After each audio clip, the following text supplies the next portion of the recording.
Olá, seja muito bem-vindo ao resumo da semana. Aqui nós passamos todas as matérias que fizeram manchete durante os últimos 5 dias. A começar pelos destaques, William Toné considera que alargamento da prisão preventiva de São Vicente não tem fundamento. Revista Forbes retira Isabel dos Santos da lista de multimilionários. Analistas consideram que graduação do presidente do Tribunal Supremo a brigadeiro serve para protegê-lo e garantir eventual fraude eleitoral. Estas e outras para ver já a seguir.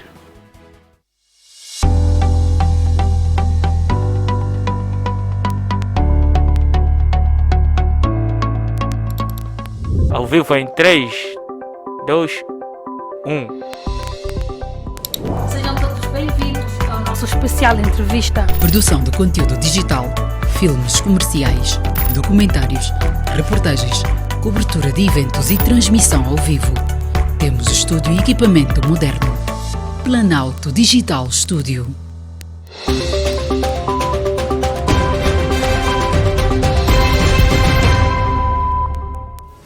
E começamos com a matéria que dá conta de que o jurista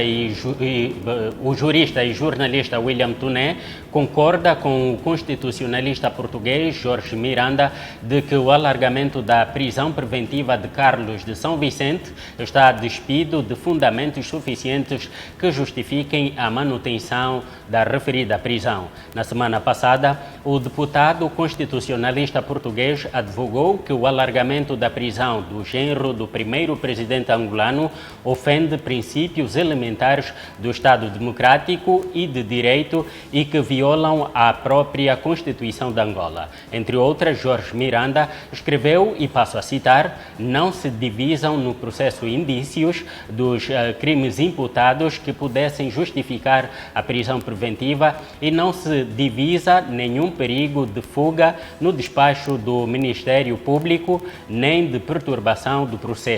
Entretanto, por cá, William Toné sublinha não ser ilegal o alargamento das prisões preventivas ao fim dos primeiros 125 dias da decisão, mas adverte que o prolongamento da medida deve ser bem fundamentada, sendo que, na sua observação, nada que a PGR invoca na decisão justifica, neste caso, em concreto, a prisão de São Vicente. O Ministério Público pode prorrogar, depois dos primeiros 125 dias, pode prorrogar, de facto, a prisão preventiva fundadamente. Se um arguido está preso provisoriamente, é porque tem toda a sua documentação em posse das autoridades. Ninguém pode denegar justiça, como ninguém pode denegar saúde. Ora, sendo certo que o agente tem restrição de movimento, não se percebe como é que uma justiça humana e democrática vem alegar questões de lavre caprina. É que não colhe, porque ele pode ficar sobre residência vigiada para lá de ter todos os seus documentos de viagem em posse das autoridades. Se não estamos a passar um atestado de incompetência e irresponsabilidade à própria PGR, que afinal não consegue controlar as pessoas que estão sob termo de identidade e residência. Eu penso que não corre, mas cada vez mais já não nos surpreende a musculatura dos nossos órgãos de justiça. Não nos surpreende. Concluiu, doutor? Sim. Então é inconstitucional essa prisão, esse alargamento da prisão? Não. Vamos lá. Tem cunho legal, E o que eu disse, repito, é que sempre que houver fundada justificativa para que se possa chegar à verdade material, pode a PGR propor a abstenção. Ora, e a decisão final tem que recair na esfera de um juiz. O problema é que aqui a PGR está a agir como jogador e árbitro e permite, por vezes, alguma arbitrariedade, voluntária ou involuntária. Mas importa dizer se, como diz o Dr. Miranda, há fundadas razões de saúde por parte do arguido, a não ser que ele possa ter uma pena antecipada de se lhe denegar assistência médica e medicamentosa, levando a morrer antes do início do julgamento, é que o Ministério Público avoca como razão bastante a sua não libertação, porque ele não pode evadir, seria a maior irresponsabilidade, porque ele tem, desde o início que foi detido, todos os seus documentos de viagem em posse das autoridades. Jurista e jornalista William Toné considera que o alargamento da prisão preventiva de Carlos São Vicente não tem fundamento. De recordar que o empresário Carlos São Vicente foi preso a 22 de setembro de 2020, depois de ouvido na Direção Nacional de Investigação e Ação Penal, órgão afeto à PGR, durante pouco mais de 7 horas.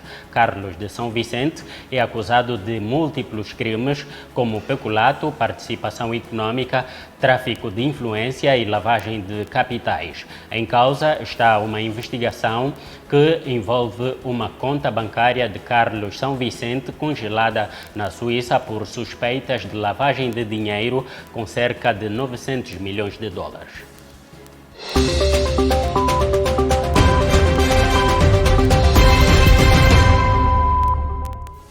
Há 8 anos, a altura em que Angola ainda era governada por José Eduardo dos Santos, a revista norte-americana Forbes declarava que Isabel dos Santos era a mulher mais rica de África, com uma fortuna então estimada em 3,5 mil milhões de dólares. Hoje, contas feitas, segundo o portal da Camunda News, que cita a Forbes, a fortuna da empresária angolana anda à volta dos 100 milhões de dólares.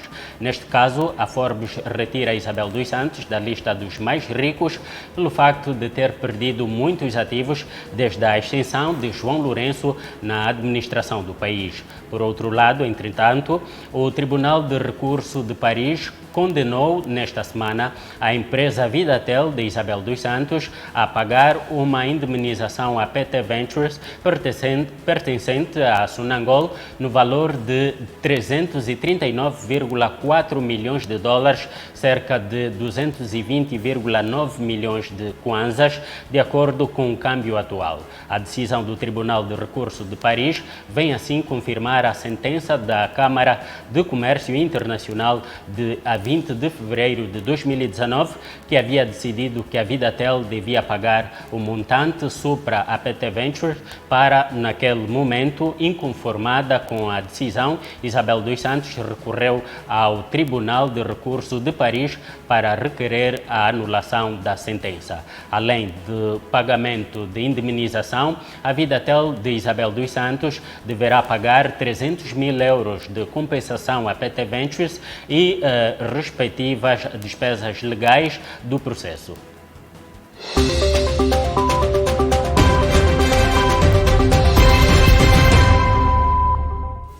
Seguimos com esta. O general Kamalata Numa, secretário para os antigos combatentes da UNITA, bem como o jurista e jornalista William Toné, consideram que a graduação a brigadeiro do presidente do Tribunal Supremo, que foi licenciado à reforma com a patente de tenente-coronel, serve para, em parte, protegê-lo das acusações de nepotismo, violação das normas jurídicas e outras que pesam sobre o mesmo, além de torná-lo refém ou eternamente grato para com o Presidente da República e nada fazer em caso de fraude eleitoral. Kamalata Numa, um dos fundadores das Forças Armadas angolanas, adverte que o grau de general não impede que um criminoso vá a julgamento e aponta como exemplo o caso do general Zé Maria, antigo chefe do Serviço de Inteligência Militar. Entre outras, o general Numa olha para a presente graduação como uma prática de nepotismo própria do MPLA que, na sua perspectiva, em nada surpreende os mais atentos. A graduação deste senhor não é nenhuma surpresa, porque são juízes que pertencem à área dos tribunais e são eles que defendem. Olha, eu vou mais além em relação à forma como as instituições do Estado angolano se protegem entre si. Eles sabem que os 3 órgãos de soberania nacional aplicaram um golpe constitucional sobre a Constituição de Angola, da República de Angola de 2010. E quem são esses órgãos de soberania? É a Presidência da República, é a Assembleia Nacional e os tribunais. E é assim que esses órgãos se protegem. Estão sempre juntas para se protegerem em relação a este golpe e, desta forma, termos um país com poder político não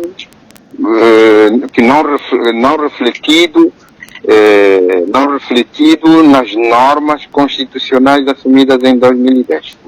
Portanto, isso não é questão que possa ser surpresa. Agora, se a graduação ao posto de general pode proteger este cidadão em relação à justiça, as imunidades, ninguém está acima da lei, desde que o crime seja o acusado, seja julgado, depois se chega ao ponto de ser condenado, ele tem de pagar com o erro cometido. Portanto, não é o ser general que ele possa se proteger. Se o senhor viu, o senhor Zé Maria foi julgado aqui neste país, mesmo como militar de carreira general, ele não teve imunidades suficientes para não ser julgado e todo o país acompanhou. Já o jornalista e jurista William Tuné, dono e diretor do jornal Folha 8, considera normal que o Presidente da República gradue alguém a um grau superior, mas sublinha que a presente promoção veio somente confirmar que quem faz mal é promovido e quem faz bem é despromovido. É preciso esclarecer um elemento que é importante. Os militares na reforma podem ser alvos de promoções. Portanto, ele é promovido na reforma ao grau de brigadeiro. As promoções não precisam sempre de estar no ativo, não é? Ele, no ativo, as pessoas, depois do tempo, de um determinado tempo, ascendem naturalmente a patente superior, tendo as qualificações. Mas vamos a um exemplo flagrante. O atual presidente do Brasil, ele está na reforma como capitão. Mas ele, por indisciplina, saiu do exército, do ativo, muito antes. E ele era sargento ou tenente. E o facto de ter saído é que ele teve a promoção para capitão, porque senão seria sargento.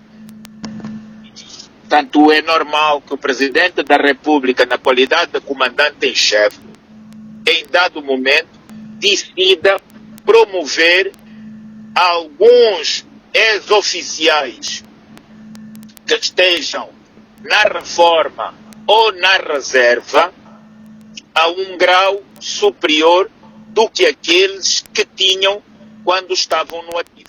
Esta promoção veio tão somente confirmar que quem faz mal é premiado e quem faz bem é sacrificado. Portanto, não há nada em contrário. Não é? O Presidente acha que ele, como sendo promovido, tem um dever de obediência e de subserviência maior. Portanto, não criará problemas nunca. Mas isso é um prenúncio já daquilo que irá ocorrer em 2022. Os desatentos acham que é mera coincidência, né? Mas não, tem um propósito. Agora, é possível sim haver essas promoções. Agora, é diferente saber se o contexto aconselhava a responsabilidade de um Presidente da República isento e preocupado com uma justiça limpa, apadrinhar quem de facto tem sobre as suas costas um manto de suspeição muito grande, mas um manto de subserviência cega ao Presidente da República. Portanto, este indivíduo nunca vai ver um ato anormal ou ilícito praticado por quem lhe nomeia e quem até lhe promove depois de todos os escândalos. É que, sem haver eleições, já está encontrado o vencedor. Jurista e jornalista William Toné, de referir que o presidente do Tribunal Supremo tem sobre si, nos últimos tempos, várias acusações desde nepotismo, violação de várias normas jurídicas.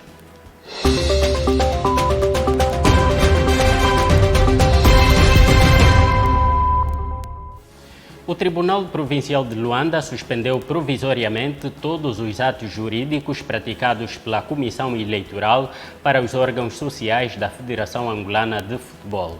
Com a presente decisão, fica por enquanto suspenso o programa de tomada de posse de Arthur de Almeida e Silva, que foi reeleito como presidente da FAF. Uma das questões que levaram o Tribunal a tomar tal decisão é o facto de se ter, durante a campanha eleitoral na FAF, indeferido a candidatura de Norberto de Castro, presidente do clube desportivo com o mesmo nome.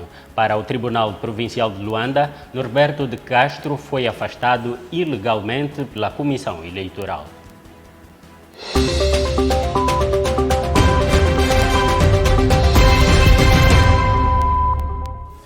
O médico João Molima e o diretor do Centro Nacional de Medicina do Desporto anunciaram que os casos positivos no futebol deverão passar a ser divulgados em comunicado, conforme acontece com os cartões e outros castigos. Em reação, Igor Nascimento, presidente da Associação Nacional dos Futebolistas de Angola, contesta a decisão e manifesta-se preocupado com o risco de estigmatização dos atletas. No mesmo diapasão, os jogadores e alguns agentes desportivos contestam a medida, sublinhando que em Angola não se tem estado a divulgar os nomes dos indivíduos que são testados positivos à Covid-19. O defesa central da equipa sénior masculina de futebol do Inter de Luanda disse em entrevista à Camunda News que ele é contra a prestação de se divulgar os nomes dos atletas que venham a testar positivo à Covid-19. Para Nandinho, a divulgação do nome colocava negativamente exposto o jogador e provocaria certa estigmatização à família de quem viesse a testar positivo. De forma gradual. Fica um pouquinho complicado divulgar o nome do atleta, porque vimos que devemos preservar a imagem do atleta, né? Sim. E sendo assim, é um pouquinho complicado. Sabemos que é uma doença que todo mundo está sujeito a contrair. Mas divulgando o nome fica complicado, na minha opinião. Na sua opinião, fica complicado devido ao que neste quesito? O que é que isso irá interferir na qualidade do jogador? Se terá outros problemas? Uma vez que lá fora o nome dos jogadores acaba por ser exposto.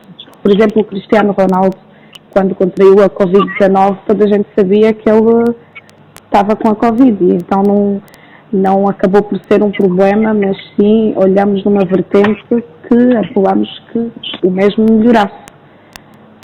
Sim, mas sabemos que a realidade está diferente, né? O Cristiano Ronaldo, e está a falar de jogadores aqui da África, daqui da Angola. Sabemos que depois fora dos relevados, fora do clube, não só, as nossas famílias depois podem sofrer bullying, estás a ver? Uhum. Entendo. E há quem é responsável de família, os filhos e tal. Ok. Então, na minha opinião, nunca iria bem. Entendi. Então quer dizer que a vossa maior preocupação ou inquietação é com base no contexto na qual estamos inseridos e que as pessoas às vezes acabam por não aceitar de uma forma coerente. Pois. Porque se damos conta, há certos jogadores a nível nacional já contraíram esse vírus, mas não foi divulgado. E só assim... E assim nós conseguimos, nós os colegas, né, do mesmo ramo, sabemos quem tem e quem não tem. Mas acho que os clubes também não vão aceitar divulgar para não ter que sujar não digo sujar, né? Para não ter que divulgar a imagem do atleta. Então, para preservar isso, os clubes fazem muito bem, na minha opinião, de não ter que mencionar nomes. Em posição contrária a Nandinho está o agente intermediário no ramo desportivo, Gésio Rodrigues, que defende ser normal a divulgação dos nomes dos atletas que testam positivo à Covid-19 e aponta a Europa como exemplo. No nível da Europa, dos melhores clubes do mundo e da Europa, os jogadores que testam positivo à Covid-19 aparecem na imprensa. Por exemplo, o Benfica, eu dei-te um exemplo há bocado, o Benfica jogou contra o Nacional e jogou sem 11 habituais titulares. O Benfica ainda pediu o adiamento, só que o Nacional não aceitou. O que é que o Benfica foi fazer? Foi a equipa a vir buscar jogadores, foi a equipa de sub-23 buscar jogadores e comatou as ausências dos jogadores que testaram positivo à Covid. E o nome desses jogadores que testaram positivo à Covid do Benfica saiu na imprensa, como sai sempre. O CR7 do Cristiano Ronaldo, quando apanhou Covid, saiu na imprensa que tinha Covid. Ou seja, jogadores, na minha opinião, eu acho que é errado os jogadores pensarem que não se deve expor o nome, porque a Covid-19 é uma doença normal, entendes? É uma doença normal, uma pandemia que existe, entendes? E se tu testares positivo e se fores assintomático, só tens que seguir as instruções da OMS, fazer a medicação certa e esperar que testes negativo para voltares à competição. Eu acho que é completamente normal sair na imprensa que o jogador X testou positivo à Covid-19. Não é? Assim, por exemplo, até para a mídia, né? Até para as componentes mediáticos, para as componentes mediáticas, chega a ser até melhor, porque assim, vamos supor que o 1º de agosto vai já com o Petro de Luanda. O 1º de agosto vê 4 ou 5 dos seus melhores jogadores condicionados e não foram convocados para o jogo. O que é que a imprensa vai meter? A imprensa tem que saber porque é que os jogadores não vão jogar, não é? Então, o 1º de agosto vê-se obrigado a comunicar à mídia que os jogadores X não vão estar presentes no jogo contra o Petro de Luanda porque testaram positivo à Covid-19. Ponto final, parágrafo. Não é? E os jogadores fazem a respectiva medicação, seguem digamos, as indicações da OMS e do próprio médico do clube, e depois, passado uma semana, tornam a testar para ver se já estão testando negativo. Quando estarem negativo, podem estar no seio do grupo e podem voltar à competição e jogar normalmente. Eu acho que é normal. Se no mundo inteiro, ao nível dos melhores clubes do mundo, se divulga o nome dos jogadores que contraíram Covid, porque é que aqui em Angola, que é um nível inferior, não é? Não vou reduzir, digamos, a competitividade e a qualidade do nosso futebol. O nosso futebol até tem qualidade, mas não está ao nível dos melhores campeonatos do mundo, não é? Porque é que aqui em Angola nós não vamos divulgar? Eu acho ridículo, não é? Eu acho ridículo, até porque a própria FIFA aprovou. Se a própria FIFA, que é, digamos, que é a instituição que rege e gera o futebol mundial, autorizou os clubes a comunicarem perante os mídias os jogadores que testarem positivo à Covid-19, porque é que aqui em Angola os nossos jogadores não aceitam? Centro de Medicina Desportiva tenciona passar a divulgar nomes dos jogadores que venham a testar positivo à Covid-19, mas atletas contestam.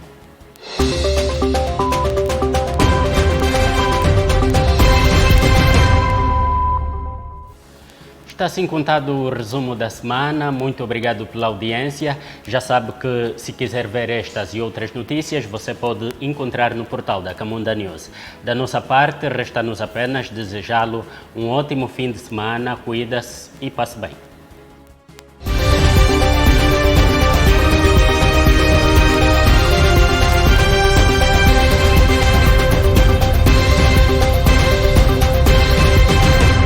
Camunda News, informação atualizada e cidadania.